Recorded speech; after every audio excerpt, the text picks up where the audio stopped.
13واں پارہ سورہ یوسف آیت نمبر 63 سے 66۔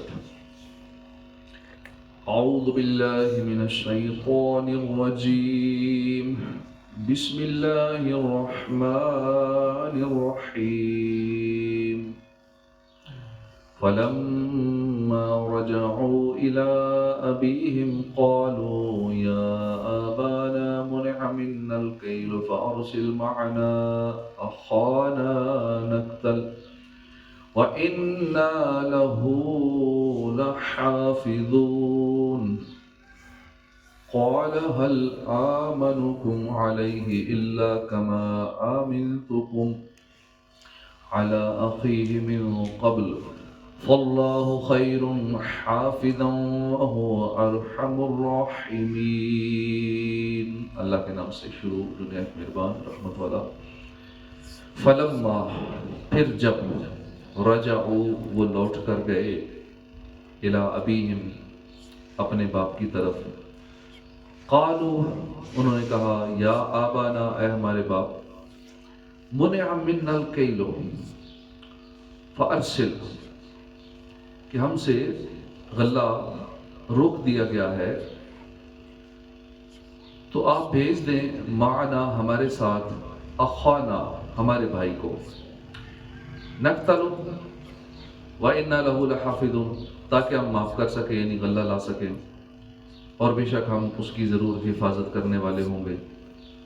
قال حل، یعقوب نے فرمایا، کیا، آمنکم علیہ، میں تمہارا اعتبار کر لوں، میں تمہارا اعتبار کروں گا، علیہ، اس پر یا اس کے بارے میں، الا کما آمنتکم، مگر جیسا میں نے تمہارا اعتبار کیا، علی اخیہ، اس کے بھائی کے بارے میں، من قبل، اس سے پہلے، فاللہ خیر حافظا، تو اللہ سب سے بہتر حفاظت کرنے والا ہے، وہو ارحم الراحمین، اور وہی تمام مہربانوں سے زیادہ مہربان ہے۔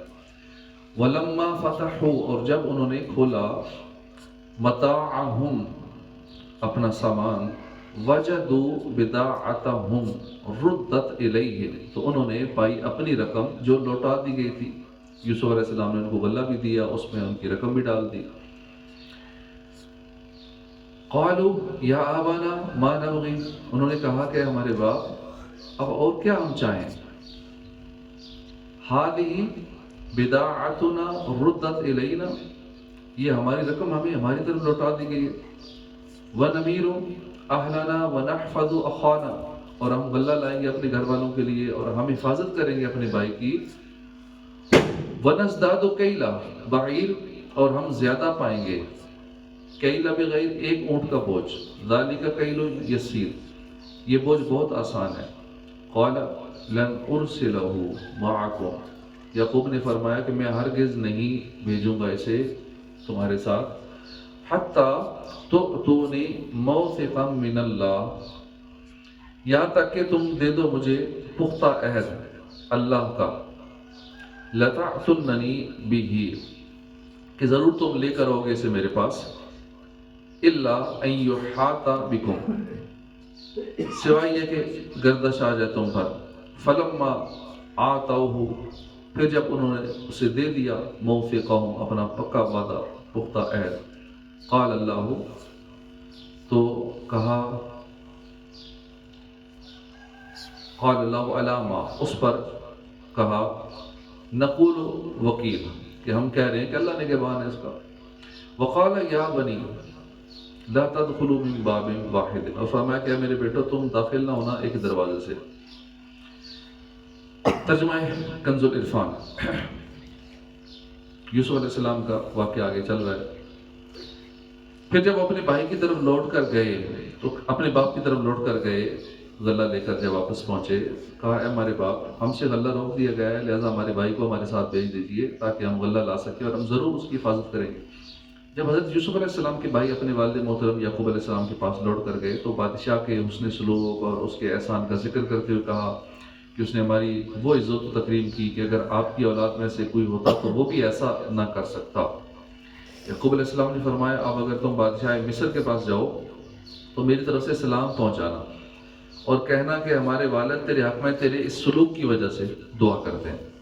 انہوں نے عرض کیا اے ہمارے باپ، شاہ مصر نے ہم سے کہہ دیا ہے کہ اگر ہم بنیامین کو نہ لے کر آئے تو آئندہ ہمیں غلہ نہیں ملے گا، اس لیے اب بنیامین کا جانا ضروری ہے، آپ ہمارے بھائی بنیامین کو ہمارے ساتھ بھیج دیجیے تاکہ ہم غلہ لا سکیں، ہم ضرور اس کی حفاظت کریں گے اور انہیں بخیریت آپ کے پاس واپس لائیں گے۔ قال هل اعمنکم علیہ، یعقوب نے فرمایا کیا اس کے بارے میں تم ویسا ہی کرو گے، اعتبار میں تم پہ کر لوں جیسا پہلے اس کے بھائی کے بارے میں کیا تھا؟ تو اللہ سب سے بہتر حفاظت فرمانے والا ہے اور وہ ہر مہربان سے بڑھ کر مہربان ہے۔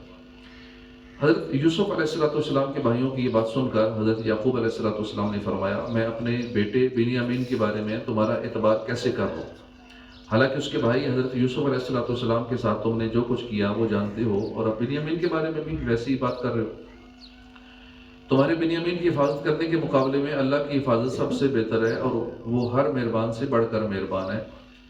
مخلوق کے مقابلے میں یعنی اللہ تعالیٰ کی حفاظت ہی سب سے بہتر ہے، اس لیے ہر مسلمان کو چاہیے کہ وہ اپنی جان، مال، اولاد اور دین و ایمان وغیرہ کی حفاظت سے متعلق حقیقی اعتماد اور بھروسہ اللہ تعالیٰ ہی پر رکھے، کیونکہ دیگر لوگ حفاظت کے معاملے میں آلات کے محتاج ہوتے ہیں، اسباب کے محتاج ہوتے ہیں، جبکہ اللہ تعالیٰ تمام امور اور ہر طرح کے حالات میں اسباب و آلات سے غنی ہے اور بے نیاز ہے۔ لوگ اپنے گارڈز پہ بھروسہ کر لیتے ہیں، اپنا جو سرکل ہوتا ہے حفاظتی سیکیورٹی کے انتظامات ہوتے ہیں اس پہ بھروسہ کر لیتے ہیں کہ ہماری سیکیورٹی بڑی پکی ہے، اتنے 100 ملازمین ہمارے آگے پیچھے ہوتے ہیں، خفیہ سول کپڑوں میں اتنے ہوتے ہیں، لوگوں کو پتہ ہی نہیں ہوتا کہ ہمارے سول کپڑوں میں آگے پیچھے کتنے لوگ ہیں، وہ بھی ہمارے ہی ہوتے ہیں، ہماری سیکیورٹی بڑی مضبوط ہے، تو یوں بھروسہ کر لیتے ہیں۔ تو بھروسہ بندوں کی سیکیورٹی پہ نہیں کرنا چاہیے، بھروسہ صرف اللہ پاک کی حفاظت سے ہے، سب سے بہتر حفاظت کرنے والا وہ ہے۔ تمام امور اور ہر طرح کے حالات میں اسباب و آلات سے اللہ پاک بے نیاز ہے۔ جب اس کی حفاظت ہوگی تو پھر دنیاوی کسی انسٹرومنٹ، کسی آلات، کسی چیز کی ضرورت نہیں پڑتی، وہ پھر ہر ٹیکنالوجی سے اگلا معاملہ ہوتا ہے جب اللہ پاک حفاظت کرتا ہے۔ اور جن کی حفاظت اللہ تعالیٰ اپنے ذمہ کرم پر لے لے یا جنہیں اللہ تعالیٰ کی حفاظت میں دے دیا جائے، ان کی حفاظت سے متعلق حیرت انگیز واقعات سنی۔ حضرت عبداللہ بن عباس فرماتے ہیں کہ حضور صلی اللہ علیہ وسلم جب قضاء حاجت کا ارادہ فرماتے تو آبادی سے کافی دور تشریف لے جاتے۔ ایک دن آپ قضاء حاجت کے لیے تشریف لائے، پھر وضو فرمایا اور ایک موزہ پہن لیا تو اچانک ایک سبز رنگ کا پرندہ آیا اور دوسرے موزے کو لے کر بلند ہو گیا، پھر اس نے موزے کو پھینک دیا، اس میں سے ایک سیاہ رنگ کا سانپ نکلا۔ یہ دیکھ کر نبی کریم صلی اللہ علیہ وسلم نے فرمایا کہ یہ وہ اعزاز ہے جو اللہ تعالیٰ نے مجھے عطا فرمایا ہے۔ پھر آپ نے کہا اللہم انی اعوذ بک من شر من یمشی علی بطنہ ومن شر من یمشی علی رجلین ومن شر من یمشی علی اربعین۔ اے اللہ میں اس کے شر سے تیری پناہ چاہتا ہوں جو اپنے پیٹ پر چلتا ہے، اور اس کے شر سے تیری پناہ چاہتا ہوں جو 2 ٹانگوں پر چلتا ہے، اور اس کے شر سے تیری پناہ چاہتا ہوں جو 4 ٹانگوں پر چلتا ہے۔ حضرت زید بن اسلم فرماتے ہیں میرے والد نے بتایا کہ ایک مرتبہ عمر بن خطاب لوگوں کے درمیان جلوہ فرماتے کہ اچانک ہمارے قریب سے ایک شخص گزرا جس نے اپنے بچے کو کندھوں پر بٹھا رکھا تھا۔ حضرت عمر بن خطاب نے جب ان باپ بیٹے کو دیکھا تو فرمایا جتنی مشابت ان دونوں میں پائی جا رہی ہے میں نے آج تک ایسی مشابت اور کسی میں نہیں دیکھی۔ یہ سن کر اس شخص نے عرض کیا اے امیر المومنین، میرے اس بچے کا واقعہ بہت عجیب و غریب ہے، اس کی ماں کے فوت ہونے کے بعد اس کی ولادت ہوئی۔ یہ سن کر آپ نے فرمایا کہ پورا واقعہ بیان کرو کہ ماں کے فوت ہونے کے بعد اس کی ولادت ہوئی ہے۔ تو اس نے عرض کی اے امیر المومنین، میں جہاد کے لیے نکلا تو اس وقت میری بیوی حاملہ تھی، یعنی اس بچے کی والدہ حاملہ تھی۔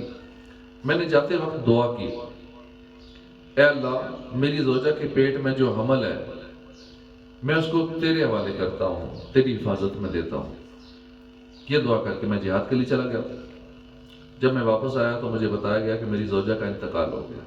مجھے افسوس ہوا۔ ایک رات میں نے اپنے چچا زاد بھائی سے کہا کہ مجھے میری بیوی کی قبر پر لے چلو۔ چنانچہ ہم جنت البقیع میں پہنچے اور اس نے میری بیوی کی قبر کی نشاندہی کی۔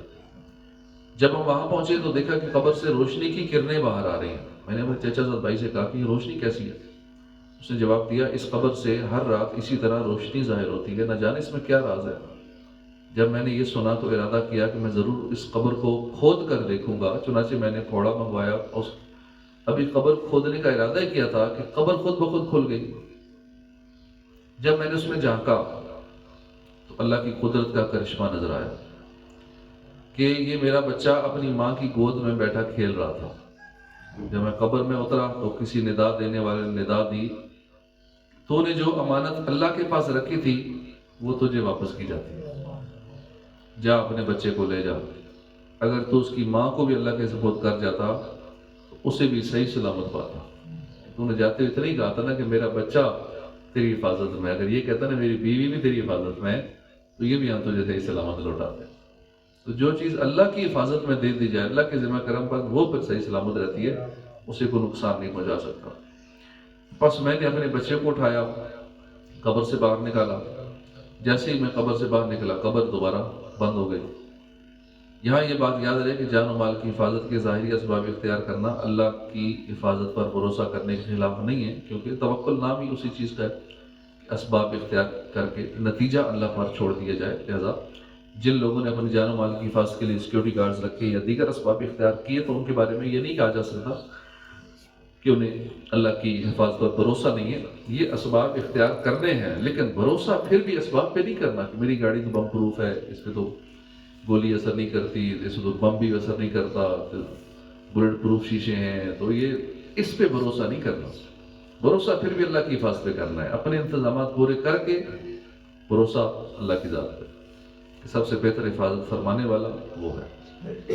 وَلَمَّا فَتَحُوا مَتَاعَهُمْ وَجَدُوا بِضَاعَتَهُمْ رُدَّتْ إِلَيْهِمْ، اور جب انہوں نے اپنا سامان کھولا تو اپنی رقم کو بھی موجود پایا کہ انہیں وہ رقم بھی واپس کر دی گئی ہے۔ کہنے لگے اے ہمارے باپ، اب ہمیں اور کیا چاہیے؟ یہ ہماری رقم ہے جو ہمیں واپس کر دی گئی، اور ہم اپنے گھر کے لیے غلہ لائیں اور ہم اپنے بھائی کی حفاظت کریں گے، اور ایک اونٹ کا بوجھ اور زیادہ پائیں گے۔ یہ بہت آسان بوجھ ہے۔ یعنی جب انہوں نے اپنا وہ سامان کھولا جو مصر سے لائے تھے، تو اس میں اپنی رقم کو بھی موجود پایا جو انہیں واپس کر دی گئی تھی۔ رقم دے کر کہنے لگے اے ہمارے والد محترم، اس سے زیادہ کرم اور احسان اور کیا ہوگا کہ بادشاہ نے سامان کے ساتھ وہ رقم بھی ہمیں واپس کر دی ہے جو ہم نے سامان کی قیمت کے طور پر دی تھی۔ لہٰذا آپ ہمارے بھائی کو ساتھ جانے کی اجازت دے دیں تاکہ ہم جائیں اور اپنے گھر والوں کے لیے غلہ خرید کر لائیں، اور ہم اپنے بھائی بنیامین کی حفاظت کریں گے، اور ہم اپنے بھائی کی وجہ سے اس کے حصے کا ایک اونٹ کا بوجھ اور زیادہ پائیں۔ یہ اونٹ کے بوجھ کا غلہ دینا بادشاہ کے لیے بہت آسان بوجھ ہے، کیونکہ اس نے ہم پر اس سے زیادہ کرم اور احسان فرمایا۔ قال لن ارسلہ معکم حتی تؤتونی موثقا من اللہ، یعقوب نے فرمایا میں ہرگز اسے تمہارے ساتھ نہ بھیجوں گا جب تک تم مجھے اللہ کا یہ عہد نہ دے دو کہ تم ضرور اسے واپس لے کر آؤ گے، سوائے اس کے کہ تم کسی بڑی مصیبت میں گر جاؤ۔ پھر انہوں نے یعقوب کو عہد دیا تو یعقوب نے فرمایا جو ہم کہہ رہے ہیں اس پر اللہ نے گواہ ہے۔ قال فرمایا، حضرت یعقوب علیہ السلام نے ان سے فرمایا کہ میں اس وقت تک ہرگز بنیامین کو تمہارے ساتھ نہ بھیجوں گا جب تک تم اللہ کی قسم کھا کر یہ عہد نہ کر دو کہ تم ضرور اسے واپس بھی لے کر آؤ گے، سوائے اس کے کہ تمہارا انتقال ہو جائے یا تم مغلوب ہو جاؤ اور بنیامین کو لے کر آنا تمہاری طاقت سے باہر ہو جائے۔ جب انہوں نے حضرت یعقوب علیہ السلام کو اللہ تعالیٰ کی قسم کھا کر عہد دے دیا تو حضرت یعقوب علیہ السلام نے فرمایا جو ہم کہہ رہے ہیں اس پر اللہ نے گواہ ہے۔ علامہ اسماعیل حقی رحمۃ اللہ علیہ فرماتے سے معلوم ہوا کہ ظاہری اسباب اختیار کرنے کے بعد اللہ تعالیٰ پر توکل کرنا توکل کے خلاف نہیں، لہذا ہر انسان کو چاہیے کہ وہ اس عالم میں موجود معتبر اسباب اختیار کرے اور صرف ان اسباب کو اختیار کرنے اور انہی پر بھروسہ کرنے کو کافی نہ سمجھے، بلکہ اپنے دل کو اللہ تعالیٰ اور اس کی تقدیر کی طرف متوجہ رکھے، اللہ تعالیٰ پر اور اس کی تدبیر پر اعتماد رکھے اور اس کے سوا ہر چیز سے اپنی امید ختم کر دے۔ ہم امیدیں لوگوں سے لگا کے بیٹھے ہوتے ہیں کہ مشکل آئے گی، فلاں میرا یہ کرے گا، فلاں کے لیے میں نے بڑے ووٹ اکٹھے کیے تھے، وہ میری مدد کرے گا، فلاں سے میرا بڑا اچھا تعلق ہے، وہ تعلق کام آئے گا۔ بہت ساری امیدیں لگا کے بیٹھے ہوتے ہیں، لوگوں سے امیدیں، لوگوں سے بالکل نا امید ہو جائے۔ اور پریشانی بھی تب ہوتی ہے، دل بھی تب دکھتا ہے جب بندہ زیادہ امیدیں لگا دیتا ہے۔ جب امید ہی نہ ہو کسی سے تو اتنا پریشانی ہے نہ ٹینشن، امید صرف اللہ کی ذات پہ، بھروسہ صرف اللہ کی ذات پہ. بندہ خود محتاج ہے، اس نے کیا ہمارا کرنا ہے. ہم کسی کا بڑا عہدہ دیکھ کے، کسی کی زیادہ پاور دیکھ کے اس پہ بھروسہ کر بیٹھتے ہیں. بھائی خود وہ محتاج ہے، وہ ہمارا کیا کرے گا، وہ اپنے آپ کو سنبھالنے کے قابل نہیں. اس لیے کبھی بھی بندوں پہ بھروسہ، اسباب پہ بھروسہ یا امید بالکل ختم کر دینی چاہیے. امام محمد غزالی فرماتے ہیں اسباب ترک کر دینا اللہ تعالیٰ کی حکمت کے خلاف اور اس کے طریقے سے جہالت ہے. اور جب آدمی اسباب کی بجائے اللہ تعالیٰ پر بھروسہ رکھے اور یوں وہ اللہ تعالیٰ کے طریقے کے مطابق عمل کرے تو یہ بات توکل کے خلاف نہیں ہے. اسی طرح ہم بڑھاپے میں بھروسہ کرتے ہیں اولاد سنبھالے گی، یا پہلے سے امیدیں لگا بیٹھتے ہیں جوانی میں اولاد بڑی ہوگی پھر اولاد ہی ہمیں سنبھالے گی. کیا پتہ سنبھالے نہ سنبھالے، فلاں کی تو اولاد نہیں ہے، پتہ نہیں اس بیچارے کا کیا بنے گا، فلاں کی تو پکی نوکری نہیں تھی، اس کی پینشن نہیں ہے، کیا بنے گا بڑھاپے میں، کیوں پینشن ہی نہیں. وہ سمجھتے ہیں یار پینشن نہیں ہے تو اب وہ مر جائے گا، اب اسے رزق ہی نہیں ملے گا. کیا ساری دنیا کی پینشنیں لگی ہوئی ہیں، بے شمار ہیں جو بغیر پینشن کے بھی ہیں، لیکن نظام چل رہا ہے. اللہ تعالیٰ سب کو روزی دے رہے ہیں، چاہے پینشن ہے نہیں ہے، کچی نوکری ہے، پکی نوکری ہے، کاروبار ہے، جو بھی ہے جیسا بھی ہے، رزق سب کو مل رہا ہے. لیکن کئی لوگ اتنا ڈیپینڈنٹ ہو جاتے ہیں ایک کام پہ کہ بس یہ ہوگا تو بڑھاپا اچھا گزرے گا ورنہ نہیں اچھا گزرے گا. رب کی ذات ہے، بھروسہ کرتے ہیں ان کا بڑھاپا بھی اچھا گزرتا ہے، وہ کسی کے محتاج بھی نہیں ہوتے، وہ چلتے پھرتے ہی موت آتی ہے، وہ بیڈ پہ بھی نہیں پڑتے. تو اس لیے کبھی بھی اولاد پہ بھروسہ، اسباب پہ بھروسہ، بندوں پہ بھروسہ یہ نہیں کرنا چاہیے. اسباب اختیار کریں لیکن امید، بھروسہ صرف، توکل صرف اللہ تعالیٰ کی ذات پہ ہونا چاہیے. صدق اللہ العظیم. صلو علی الحبیب صلی اللہ علیہ وسلم.